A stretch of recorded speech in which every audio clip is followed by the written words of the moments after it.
President William Ruto is currently making very suspicious movement in Kenya. As we speak, yesterday marked the 6th time that Ruto has gone to Homa Bay in the calendar year 2025 alone. Very strange, right? This video wants us to unpack why Ruto is constantly, and I mean constantly, rotating in Homa Bay County. And with no further ado, let's get after it. The first reason why Ruto is a constant visitor of Homa Bay is because he's trying to woo Gladys Wanga, so that come 2027 when he gives her the proposal to deputize him, the chemistry will be there and her handlers will agree. You know, it's the exact same way that if you want to marry a woman, the journey starts with the father. Once the father approves, you can then proceed. So Ruto has Raila's blessing and is now busy courting Wanga. And you know, for us men, when we are courting a lady, we usually do things that we never do on our own. For instance, Ruto is now busy cooking fish for Gladys Wanga in her own compound. Just check out this video.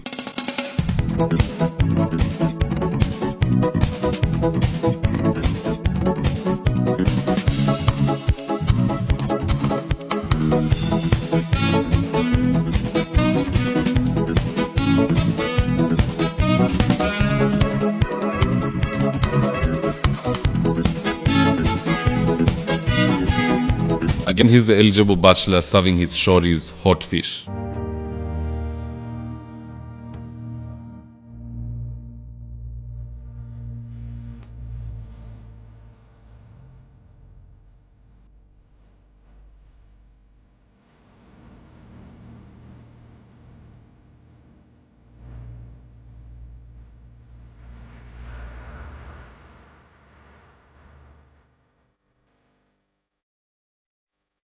And all this while nikipiga hesabu, Ruto has not set foot even once in Tharaka Nithi since February. So Kindiki needs to be very careful. This is not the time for him to be singing two-term without the president having given him any incentive whatsoever. Politics is a game of interest. Kindiki is not protecting his interest. He's already fully invested in Ruto. That is a big mistake. And I bet some of the reasons he believes this fallacy that he's going to be the deputy president come 2027, or rather that he'll go into the ballot with Ruto, it's because of people like Ruku. Ruku is constantly lying to Kindiki that he will one day be the president of this country after serving after Ruto. Just listen into this terrible lie. President William Ruto will serve his 2 full terms, 2022 to 2027. Then after that, Professor Kindiki will take over 2032 to 2020.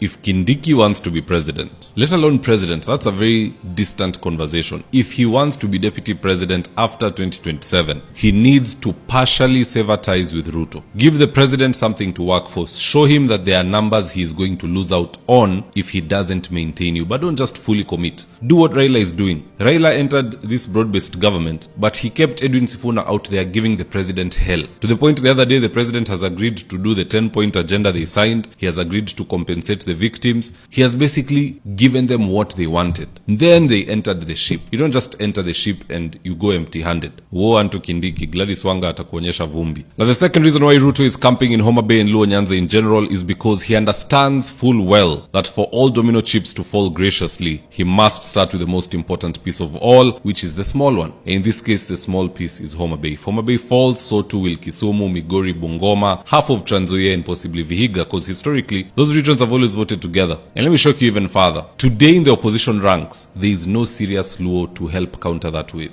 Can you believe it? Not even one. If I were to ask you who is the prominent Luo in opposition politics, who is there at least as a stopgap measure to counter the wave of Raila and Ruto, there is nobody. So Gachagua and company need to do something about this. The power of cousins is great, but it should not be assumed that in the long run it will be enough. Let them fight for each and every space of this country, including Homa Bay, where Ruto is having a field day and is going unopposed. Majama, lakini ina bulanda, si ati nini. Wewe sajua, leo number 1, amekuwa kwa wapi? Akoko Homa Bay, anafanya mambo ya devolution conference. Wewe sajua siku na mabooth na kwa zimekuwa hapo za wase kufanya nini exhibition ya vitu nafanya.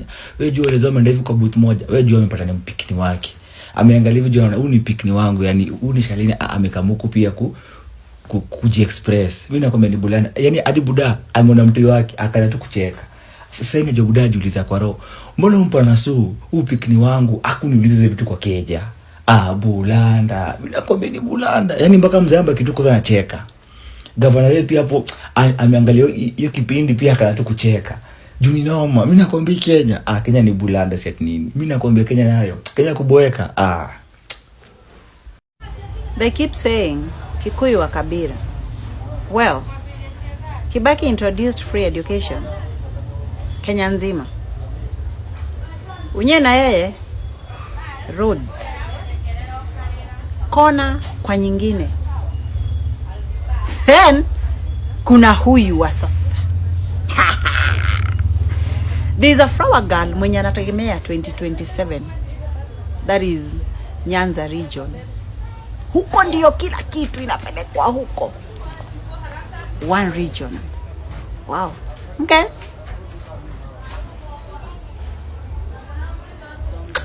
To somebody running for an MCA seat, MP seat, senator seat, governor seat, all the speeches sound the same. So you wonder, do they really even know what they're running for? Everyone wants to build roads, they want to build schools, they want to build hospitals. They do not even know that there are some roles are just oversight and representation. Others maybe have the power that they're talking about. So if we do not go ahead with the civic education, we will not even have an informed voter. An informed citizen, because if the citizens who are participating in the voting process are not informed, they start expecting unnecessary things from politicians. And that's why you hear every time when politicians come, we have to run after them. We've glorified them, yes. We've turned them to be like our small gods. The legislature must also be held to account.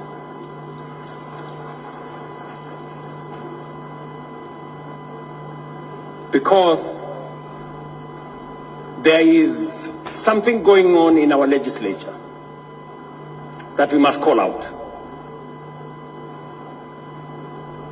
There is money being demanded from the executive, from governors, from ministers, from people in the executive, especially those who go for accountability before our houses of parliament. Mr. Speaker, it cannot continue to be business as usual. It is not possible that committees of parliament demand to be bribed, demand to be paid for them to write reports or to look the other way for what is happening in either the national government or the county governments. All of us must act together.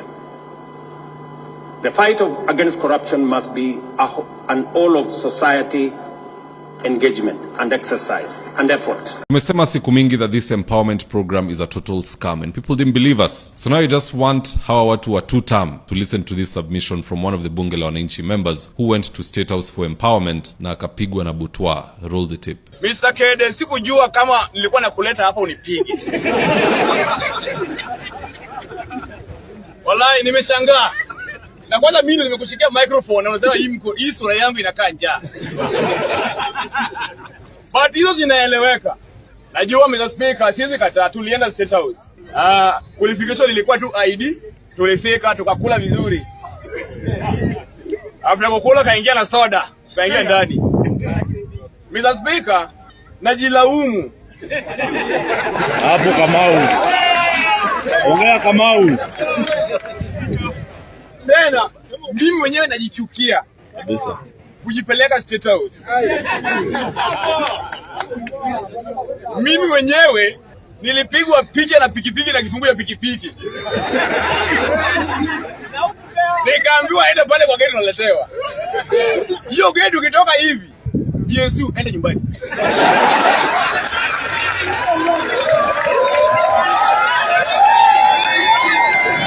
Now that is the exact same thing mtafanyiwa after 2027 if you dare vote for this regime. Let us not be easy to convince like Odenyo was given rice and quencher and now sings two-term. Let him be the only anomaly that we have in this nation.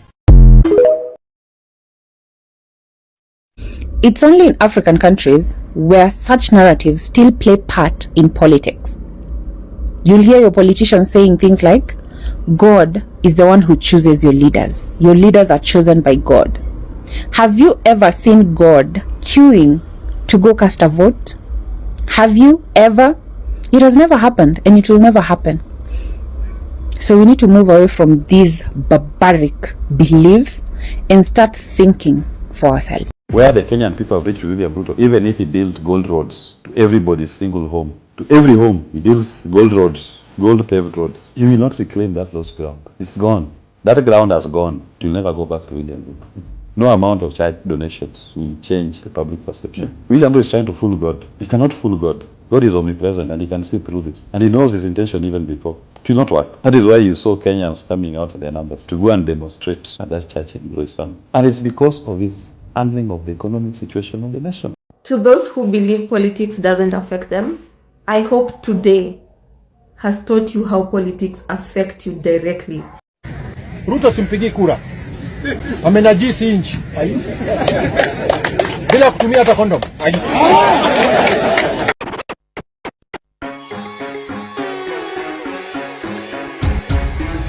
This is Selector Dede. Wanadhani ya si bongo lala, ikikupita we bongo lala. Na walosema jana iwezi fika leo, tuko ground tunasoja. Hatujikuku mewaka sana, na mabisto wanachafua raga. Na walosema jana iwezi fika leo, tuko ground tunasoja. Hakuna boka, peleke shuleni watasoma. Madaktari wamegoma, hapa sani Yesu atatuponya.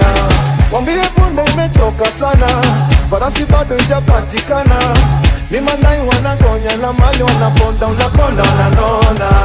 Maandamano, maandamano, maandamano, maandamano, amise maandamano, maandamano,